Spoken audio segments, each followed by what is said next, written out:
Human trafficking atau perdagangan orang adalah salah satu kejahatan transnasional yang bisa menyerang siapa saja, terutama kaum perempuan dan anak-anak.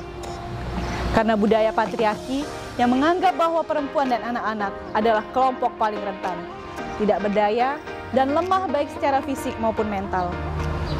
Umumnya, kejahatan ini berupa penyelundupan manusia dengan menggunakan kekerasan, penipuan, atau paksaan, dengan mengendalikan korban, dengan tujuan mengkomersialisasikan seks atau meminta tenaga kerja secara ilegal.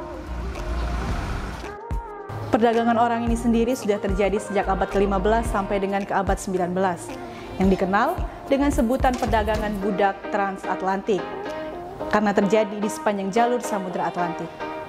Untuk meningkatkan kesadaran masyarakat tentang bahaya dari perdagangan orang ini, setiap tanggal 30 Juli, dunia memperingati Hari Anti Tindak Pidana Perdagangan Orang. Dan tanggal tersebut juga ditetapkan sebagai Hari Anti Tindak Pidana Perdagangan Orang Internasional. Banyak sekali faktor yang mempengaruhi tingginya angka perdagangan orang, dari perempuan dan anak-anak yang merupakan kaum rentan, faktor pendidikan dan keterampilan yang lemah, minimnya lapangan pekerjaan, serta tingginya angka kemiskinan yang menjadi faktor penyebab dari perdagangan manusia ini.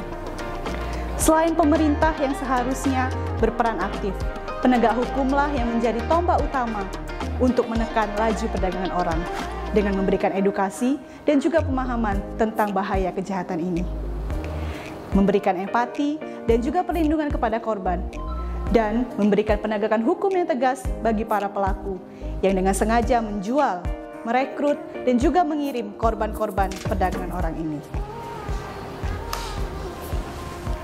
Di Indonesia sendiri terdapat beberapa undang-undang yang mengatur tentang tindak pidana perdagangan orang.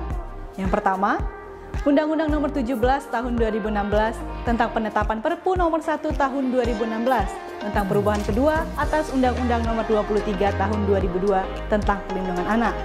Yang kedua, Undang-Undang Nomor 21 Tahun 2007 tentang pemberantasan tindak pidana perdagangan orang. Dan yang ketiga, Undang-Undang Nomor 39 Tahun 1999 tentang hak asasi manusia. Dan kesemua undang-undang tersebut dengan jelas mengatur ancaman pidana dan juga hukuman bagi pelaku tindak pidana perdagangan orang.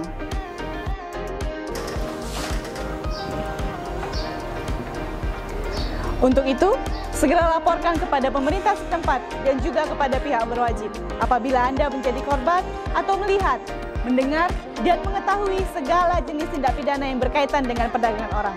Stop kekerasan, perempuan berdaya, anak terlindungi, Indonesia maju!